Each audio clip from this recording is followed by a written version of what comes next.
Hello friends, welcome back to Tamil channel. Terraform in தமிழ்ல நம்ம வந்து 18த் வீடியோல இருக்கிறோம். இந்த வீடியோல நம்ம என்ன பார்க்க போறோம் அப்படின்னா, டெராஃபார்ம்ல ரிமோட் ஸ்டேட்னா என்ன? அதோட அட்வான்டேஜ்லாம் என்னென்ன இருக்கு? அப்படின்னு வந்து பார்க்கலாம்னு இருக்கிறோம். பிளஸ் வந்து ரியல் டைம்ல இந்த ரிமோட் ஸ்டேட் வச்சு எப்படி வந்து வொர்க் ஃப்ளோ, ரியல் டைம்ல எந்த மாதிரியான வொர்க் ஃப்ளோ வந்து பண்ணிட்டு இருக்கிறாங்க அப்படின்றத பத்தி நம்ம வந்து பார்க்கலாம்னு இருக்கிறோம். சரிங்களா? வாங்க போலாம். ஃபர்ஸ்ட் வந்து பார்த்தீங்க அப்படின்னா, ரிமோட் ஸ்டேட்ட பார்க்கறதுக்கு முன்னாடி ஸ்டேட் ஃபைல் உங்களுக்கெல்லாம் தெரிஞ்சிருக்கும். ஒன்ஸ் நம்ம வந்து Terraform அப்ளை குடுத்து நம்மளுடைய ரிசோர்ஸ நம்ம வந்து கிரியேட் பண்றோம் அப்படின்னா, உடனடியா என்ன ஆகும்? நம்மளுடைய லோக்கல் டைரக்டரியில .tf state அப்படின்னு சொல்லி ஒரு ஸ்டேட் ஃபைல் வந்து கிரியேட் ஆகும். உங்களுக்கெல்லாம் தெரியும். அந்த ஸ்டேட் ஃபைல்ல தான் நம்மளுடைய எல்லா விதமான இன்ஃபர்மேஷன் இருக்கும். அதாவது நம்மளுடைய ஐபி அட்ரஸ், பப்ளிக் ஐபி அட்ரஸா இருக்கட்டும், இல்ல டிபி பாஸ்வேர்டா இருக்கட்டும், கம்ப்ளீட்டா எல்லா விதமான கிரெடென்ஷியல், இன்ஸ்டன்ஸ் ஐடி இந்த மாரி எல்லா விதமான டீட்டெயில்ஸும் எங்க இருக்கும்? .tf ஸ்டேட் ஃபைல்ல தான் உங்களுக்கு இருக்கும். உங்களுக்கு தெரியும். அந்த .tf ஸ்டேட் ஃபைல டைரக்ட்டா நம்ம எதாவது எடிட் பண்ணலாமா? எடிட் பண்ணக்கூடாது. அத எந்த மாரி ஷோ பண்ணி பார்ப்பீங்க? ஒன்ஸ் Terraform ஷோ குடுத்து பார்க்கலாம். Otherwise Terraform state command use பண்ணி நம்ம வந்து செக் பண்ண முடியும். Terraform ஸ்டேட் கமாண்ட்ல லிஸ்ட் குடுத்தோம்னா என்னென்ன ரிசோர்ஸ்லாம் நம்ம கிரியேட் பண்ணியிருக்கிறோம் அப்படின்றத நம்ம பார்க்க முடியும்னு பார்த்தோம். ஓகே. தென் வந்து அதுல ஏதாவது எடிட் பண்ண முடியலன்னா, எந்த மாரி எடிட் பண்ண முடியும்? Terraform state அப்படின்ற கமாண்ட் மூலியமா நம்ம என்ன பண்ண முடியும்? சப் கமாண்ட் மூலியமா நம்ம வந்து அதாவது அதுல சிலது எதாவது டெலீட் பண்ணணும் அப்படின்னா, நம்ம மாடிஃபிகேஷன் எதுலருந்து பண்ணணும்? Terraform state அப்படின்ற கமாண்ட் மூலியமா பண்ணணும்னு நம்ம வந்து பார்த்திருந்தோம். சரியா? பார்க்காதவங்க அந்த Terraform state கமாண்டுக்கான வீடியோக்கான லிங்க்க வந்து நான் இந்த வீடியோ டிஸ்கிரிப்ஷன்ல குடுக்குறேன். பார்த்து தெரிஞ்சுக்கங்க. சரியா? ஓகே. அப்ப டிஎஃப் ஸ்டேட் அப்படின்ற கமாண்ட் எதுக்காக கிரியேட் ஆகுதுன்னு பார்த்தீங்க அப்படின்னா, Terraform அப்படிங்கிறது ஒரு ஸ்டேட்ஃபுல் அப்ளிகேஷன்.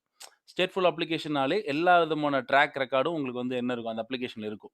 ஓகேவா? அதனால தான் நமக்கு வந்து ஸ்டேட் ஃபைல் அப்படின்றது கிரியேட் ஆகுது. ஸ்டேட்ஃபுல் அப்ளிகேஷன்றனால. சரியா? Okay, okay. ரிமோட் ஸ்டேட்ட பத்தி நம்ம பார்க்கறதுக்கு முன்னாடி, நம்ம இங்க என்ன போட்டிருக்கோம் அப்படின்னா, GitHub பத்தி போட்டிருக்கிறோம். GitHub பத்தி ஏன் போட்டிருக்கிறோம் அப்படின்னா, இந்த மாரி GitHubஓ இல்லன்னா GitLabஓ வந்து பார்த்தீங்க அப்படின்னா, நம்ம எதுக்காக யூஸ் பண்றோம் அப்படின்னா, இப்போ ஒரு சிங்கிள் சிஸ்டத்துல ஒரு சிங்கிள் டெவலப்பர், ஒரு சிங்கிள் டெவாப்ஸ் இன்ஜினியர் வந்து அவரோட ஓன் லேப்டாப்ல நம்ம வந்துட்டு நம்ம ரிசோர்ஸ்லாம் நம்ம மேனேஜ் பண்றோம்னா, எனஃப். கரெக்ட்டா நம்ம வந்து கண்டிப்பா பண்ணிக்கிற முடியும். ஆனா, அதுவே மல்டிபிள் பீப்பிள் கொலாபரேட்டர் நம்ம வந்து வொர்க் பண்றோம் அப்படின்னா, அந்த இடத்துல நம்ம என்ன பண்ண முடியாது? வொர்க் பண்ண முடியாது. அது என்ன அதோட ஸ்டேட் ஃபைல் எங்க இருக்கும்? உங்களுடைய லோக்கல் பிளேஸ்ல தான் இருக்கும். அந்த கோடும் சரி, உங்களுடைய tf கான்ஃபிகரேஷன் ஃபைலும் அதே மாரி உங்களுடைய ஸ்டேட் ஃபைல் எங்க இருக்கும்? உங்களுடைய லோக்கல் லொகேஷன்ல தான் லேப்டாப்ல தான் இருக்கும். அப்ப என்ன பண்ண முடியாது? இன்னொரு பெர்சனால என்ன பண்ண முடியாது? அத ஆக்சஸ் பண்ணி வொர்க் பண்ண முடியாது. கரெக்ட்டா? அப்ப அந்த மாரியான சிட்யூவேஷன்ல தான் என்ன மாரி வருதுன்னா, இங்க ரோல் ப்ளே பண்ணுது. GitHub இல்ல GitLab வந்து யூஸ் பண்றாங்க. இந்த மாரி மல்டிபிள் பெர்சன் வந்து கொலாபரேஷன் வொர்க் பண்றதுக்காக. எப்படி நம்ம வந்து நார்மலான டெவலப்பிங்ல வொர்க் பண்றாங்க இல்லையா? நார்மலான டெவலப்பிங்ல அதுக்காக தான் யூஸ் பண்றோம். மல்டிபிள் பெர்சன் வந்து கொலாபரேஷன் வொர்க் பண்றதுக்காக தான் நம்ம வந்து இந்த மாரி சோர்ஸ் கோட் மேனேஜ்மென்ட் வந்து யூஸ் பண்றோம். சரியா? அப்ப அதே சேம் கான்செப்ட் தான் இங்கேயும் Terraformல வந்து மல்டிபிள் பெர்சன் வந்து ஜாயினா வந்து வொர்க் பண்றதுக்கு ஓகேவா? அந்த மாரி இடத்துல நமக்கு என்ன வருது? GitHub வந்து வருது உங்களுக்கு வந்து. ஓகேவா? ஒன்ஸ் இந்த அதுக்காக வருது. சேம் அதுல ஒரு சம் பிளஸ் பிரச்சனை இருக்கு.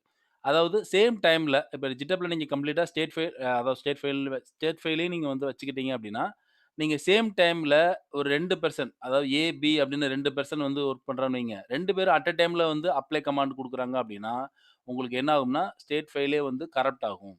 ஏன்னா, அது வந்து என்ன பண்ணாது, லாக் பண்ணாது.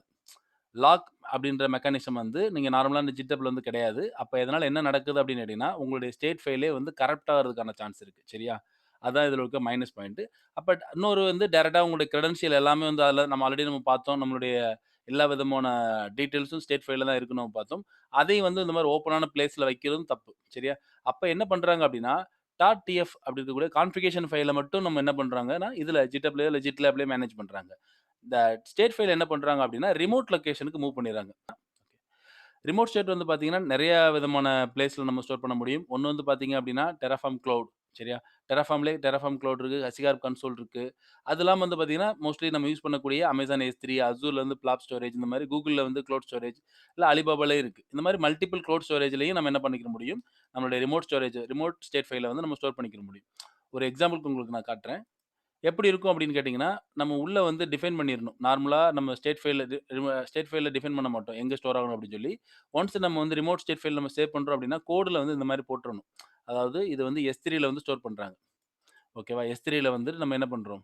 என்ன என்ன பக்கெட்ல ஸ்டோர் பண்ணணும்? எந்த பக்கெட்டோட நேமு, அதுக்குள்ள எந்த டைரக்டரிக்குள்ள இந்த ரிமோட் ஸ்டேட் ஃபைல் வந்து ஸ்டோர் ஆகணும்.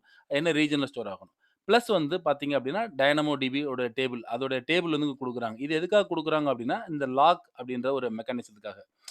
ஓகேவா? அதாவது நம்ம ஆல்ரெடி பார்த்திருந்தோம். சேம் டைம்ல இப்ப நம்ம லோக்கல்ல GitHubல இருக்கும்போது, சேம் டைம்ல ஒரு 2 பேர் வந்து அப்ளை கமெண்ட் குடுக்குறாங்க அப்டின்னா, நமக்கு என்ன ஆகும்னு கேட்டீங்கன்னா, கரப்ட் ஆகும்னு பார்த்தோம். அப்டி இல்லன்னா கண்டிப்பா வந்து உங்களுக்கு வந்து லாக் நடக்கறதுக்கான வாய்ப்பு கிடையாது. கரப்ட் ஆகுறது தான் வாய்ப்பு இருக்கும். சேம் டைம்ல நடக்கும்போது உங்களால இது பண்ண முடியாது. ஆனா, அதுவே வந்து நீங்க வந்து S3ல வச்சு ஸ்டோர் பண்றீங்க. ரிமோட் லொகேஷன்ல வச்சு நீங்க என்ன ரிமோட்ல வச்சு நம்ம ஸ்டேட் ஃபைல மேனேஜ் பண்றீங்க அப்டின்னா, இப்ப பர்ட்டிகுலரா எக்ஸாம்பிளுக்கு இந்த S3 எடுத்துக்கிட்டீங்கன்னா, இங்க என்ன பண்றாங்க அப்டின்னா, இந்த ஃபைல் என்ன பண்றாங்க, டைனமோ டேபிள்ல வந்து ஒரு டேபிள் கிரியேட் பண்ணி, அந்த டேபிளோட நேம் வந்து இங்க குடுத்துடுறாங்க.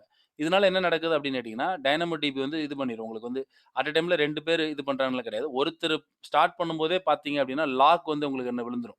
நீங்க Terraform அப்ளை குடுத்துட்டீங்கன்னா, ஒன்ஸ் லாக் போட்டுட்டு தான் உங்களுக்கு வந்து இனிஷியேட்டே பண்ணும். இன்னொருத்தரால அதே சேம் டைம்ல அப்ளை கமாண்ட் குடுத்தோம்னா, அது ஒர்க்கே ஆகாது. புரியுதா உங்களுக்கு? ஒன்ஸ் இந்த லாக் எப்ப ரிலீஸ் ஆகும்னா, இந்த அப்ளை முடிஞ்ச பிறகு தான் ரிலீஸே நடக்கும். அப்ப இந்த மாரி லாக்கின் மெக்கானிசம் வந்து எங்க இருக்கு? உங்களுக்கு ரிமோட் ஸ்டேட் ஃபைல்ல வந்து இருக்கு. சரியா? இத நம்ம வந்து பார்ப்போம். என்னென்ன அட்வான்டேஜ் அப்டின்னு பார்க்கும்போது, இது ஒரு அட்வான்டேஜ். சரியா? ஓகே. நம்ம அட்வான்டேஜ் பார்த்துட்டு தென் ஒர்க் ஃப்ளோ வந்து பார்ப்போம். அதாவது அட்வான்டேஜ் வந்து பார்த்தீங்க அப்டின்னா, நம்ம ரிமோட் லொகேஷன்ல ஸ்டேட் ஃபைல்ல நம்ம சேவ் பண்றனால என்னென்னலாம் அட்வான்டேஜ் கிடைக்குதுன்னு பார்த்தீங்கன்னா, ஃபர்ஸ்ட் ஆஃப் ஆல் வந்து ஸ்டேட் ஃபைல் வந்து லாக் ஆகுறத வந்து நம்ம என்ன பண்ணலாம்? லாக் பண்ணிக்கலாம். உங்களுக்கு கரப்ட் ஆக வாய்ப்பு கிடையாது. சேம் டைம்ல மல்டிபிள் கொலாபரேஷன் ஒர்க் பண்ணும்போது, இந்த மாரி லாக்கிங் மெக்கானிசம் நம்ம வந்து கிடைக்கும். நம்ம வந்து இந்த மாரி ரிமோட்ல வந்து ஸ்டேட் ஃபைல் வந்து ஸ்டோர் பண்றதுனால. சரியா? செகண்ட் வந்து கான்ஃபிடென்ஷியல் இன்ஃபர்மேஷன். நம்ம ஆல்ரெடி பார்த்தோம். ஸ்டேட் ஃபைல்ல தான் எல்லா விதமான இன்ஃபர்மேஷன் இருக்குன்னு பார்த்தோம். இன்ஸ்டன்ஸ் ஐடி, விபிசி ஐடி, உங்களுக்கு elastic IP plus some kind of DB password எல்லாமே நமக்கு எங்க இருக்குன்னு பார்த்தோம்னா, ஸ்டேட் ஃபைல்ல தான் இருக்கும் பார்த்தோம். அந்த மாதிரியான கான்ஃபிடென்ஷியல் இன்ஃபர்மேஷன் எங்க இருக்க போகுது உங்களுக்கு? அந்த லோக்கல் லொகேஷன்லயோ, இல்லன்னா GitHubல இருக்க போறதில்ல. அது வந்து ரிமோட் லொகேஷன்ல இருக்க போகுது. அப்ப கான்ஃபிடென்ஷியல் இன்ஃபர்மேஷன் நம்ம என்ன பண்ண போறோம்? அங்க ஸ்டோர் பண்ணி வச்சுக்க போறோம். பிளஸ் உங்களுக்கு வந்து ஆட்டோமேட்டிக்கா அது என்கிரிப்ஷன் இருக்கு. அப்ப என்கிரிப்ஷனா இருக்கனால உங்களுக்கு வந்து இன்னும் அட்வான்டேஜ். கான்ஃபிடென்ஷியல் டேட்டாவும் அங்க இருக்கு. அது என்கிரிப்ட் ஆகி இருக்குன்னு பார்க்குறோம். தென் பார்த்தீங்கன்னா வெர்ஷனிங் நீங்க எனேபிள் பண்ணிக்கலாம். உங்களுக்கு வந்துட்டு அதுவும் நமக்கு அல்டிமேட்டா உங்களுக்கு வந்து கிடைக்கும். சரியா? இப்ப S3 இந்த மாரி இடத்துல நம்ம சேவ் பண்றோம் அப்டின்னா, உங்களுக்கு அல்டிமேட்டா வெர்ஷனிங் வந்து நடக்க ஆரம்பிச்சுரும். சரியா? அப்ப உங்களுக்கு வந்து என்னென்ன பர்ப்பஸ் உங்களுக்கு வெர்ஷனிங் நடக்குது, என்கிரிப்ஷன் இருக்குது, டைனமோ டிபி மூலியமா லாக்கிங் நடக்குது. யார் அட் அ டைம்ல வந்து இது பண்ணாலும், நீங்க இனிஷியேட் பண்ணிட்டாங்க, ஒரு ஆள் அப்ளை குடுத்துட்டாங்க அப்டின்னா, ஆட்டோமேட்டிக்கா லாக்கிங் இனிஷியேட் ஆயிடும். தென்ஸ் அப்ளை எல்லாம் கம்ப்ளீட்டா முடிஞ்ச பிறகு தான் அந்த லாக்கே வந்து ரிலீஸ் ஆகும். ஓகேவா? அப்ப இவ்வளவு அட்வான்டேஜ் நமக்கு என்ன இருக்கு? ரிமோட் ஸ்டேட் ஃபைல் வந்து இருக்கனால இருக்கு. ஓகே. நம்ம நெக்ஸ்ட் வீடியோல நம்ம எப்படி வந்து ஒரு S3ல வந்து ரிமோட் ஸ்டேட் ஃபைல் வந்து ஸ்டோர் பண்றது அப்படின்றத, ஸ்டேட் ஃபைல ஸ்டோர் பண்ணி, எப்படி ஒரு ரியல் டைம்ல வந்து இனிஷியேட் பண்ணுவாங்க, எப்படி ஒர்க் பண்ணுவாங்க அப்படின்றத நம்ம வந்து பார்க்கலாம். அதுக்கு ஒரு S3 பக்கெட் பிளஸ் ஒரு டைனமோடிபில ஒரு டேபிள் கிரியேட் பண்ணி, எப்படி இது வந்து ஒரு ஃபங்ஷன் ஆகுது அப்படின்றத நம்ம வந்து அந்த ரியல் டைம் ஒர்க் ஃப்ளோ வந்து நம்ம நெக்ஸ்ட் வீடியோல வந்து பார்க்கலாம். ஓகேவா? நம்ம இந்த வீடியோல இப்ப என்ன நம்ம தெரிஞ்சிருக்கிறோம்? ரிமோட் ஸ்டேட் ஃபைல பத்தி தெரிஞ்சிருக்கிறோம். அது வந்து எப்படி வந்து GitHubல வந்து நார்மலான கான்ஃபிகரேஷன்ல ஸ்டோர் பண்ணிக்கிறாங்க. ஸ்டேட் ஃபைல மட்டும் எப்படி ரிமோட் லொகேஷன்ல சேவ் பண்ணி வைக்கிறாங்க. அப்படி சேவ் பண்ணி வைக்கிறதுனால நமக்கு என்னென்ன அட்வான்டேஜ் அப்படின்றத நம்ம வந்து பார்த்திருக்கிறோம். 4 விதமான அட்வான்டேஜ் இருக்குன்னு நம்ம பார்த்திருந்தோம். ஓகேங்களா? ஓகே. நம்ம நெக்ஸ்ட் வீடியோல எப்படி இது ரியல் டைம்ல வந்து எப்படி வந்து ரிமோட் ஸ்டேட் ஃபைல வந்து S3ல ஸ்டோர் பண்றாங்க அப்படின்ற ஒரு ரியல் ஹேண்ட்ஸ் ஆன் டெமோ வந்து பார்க்கலாம். சரிங்களா? Thank you. பாய்.